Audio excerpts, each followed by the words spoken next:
আর এই যে দেখেন গাড়ির একটা হ্যামলেট এখানে অ্যাক্সিডেন্ট হয়েছিল।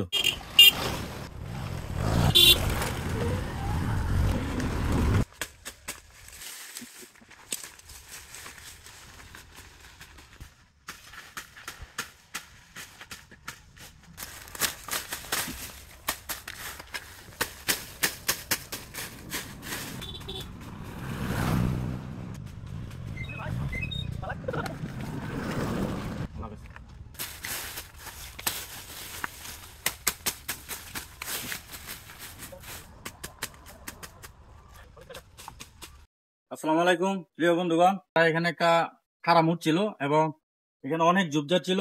তো এবার আমি পরিষ্কার করে গেলাম। আর এই যে দেখেন এটা কি, এটা এটা গাড়ির একটা হ্যামলেট এখানে অ্যাক্সিডেন্ট হয়েছিল। এই ঝুপঝাড়ের কারণে দেখা যায় না। তো আমাদের এই কাজগুলো যদি ভালো লাগে, আমাদেরকে পরবর্তী কাজের জন্য আরো বেশি উৎসাহিত করবেন আপনাদের এই শেয়ার এবং রেসপন্সের মাধ্যমে। সবাই ভালো থাকবেন। আসসালামু আলাইকুম।